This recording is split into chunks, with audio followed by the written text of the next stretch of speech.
ইতিহাসের অন্যতম নাটকীয় সময় পার করছে মধ্যপ্রাচ্য। ইসরায়েল যখন ভোরবেলা একের পর এক বোমা ফেলছে ইরানের মাথায়, তখন গোটা দুনিয়ার নজর ছিল একটাই প্রশ্নে, এখন কি করবে ইরান?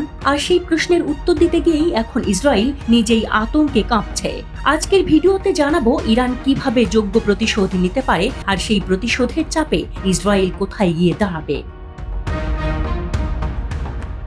ইরান মধ্যপ্রাচ্যের সবচেয়ে আত্মনির্ভরশীল ও কৌশলগতভাবে প্রস্তুত রাষ্ট্র। তাদের সামরিক শক্তি শুধু সংখ্যায় নয়, গভীর পরিকল্পনা, প্রযুক্তি ও ছায়াযুদ্ধের দক্ষতায় অপ্রতিরোধ্য।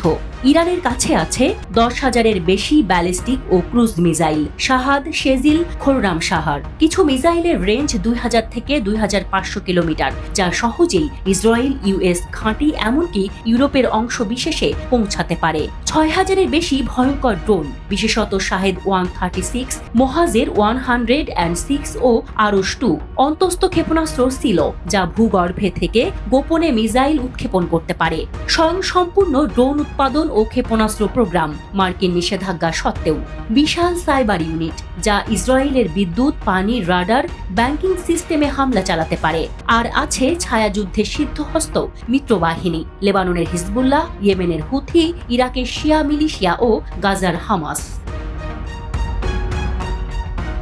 অন্যদিকে ইরানের যুদ্ধ কৌশল একরৈখিক নয়। আকাশপথে, সাইবার পথে, মিত্রপথে তারা চারপাশ ঘিরে আঘাত করে। ইরান যদি আজ রাতেই পাল্টা হামলা শুরু করে, কি হতে পারে? প্রথম আঘাত সরাসরি ক্ষেপণাস্ত্র বা ড্রোন হামলা হতে পারে। তেল আবিব, হাইফা, ডিমন ও পারমাণবিক কেন্দ্র পর্যন্ত হুমকির মুখে পড়বে তাতে। দ্বিতীয় স্তর, হিজবুল্লাহর 1 লাখের বেশি রকেট থেকে উত্তর ইসরায়েলে বৃষ্টি নামতে পারে। তৃতীয় স্তর, ইয়েমেন থেকে হুথি ড্রোন সরাসরি দক্ষিণ ইসরায়েলে আঘাত হানতে পারে। চতুর্থ স্তর, সাইবার আক্রমণ, ইসরায়েলের বিদ্যুৎ, পানির লাইন, এমনকি হাসপাতালের সার্ভার পর্যন্ত হ্যাক হতে পারে। পঞ্চম স্তর, একযোগে কয়েকটি ফ্রন্টে আক্রমণ করার সামর্থ্য রয়েছে ইরানের, যা সামলাতে ইসরায়েলকে অস্তিত্ব সংকটে পড়তে হতে পারে।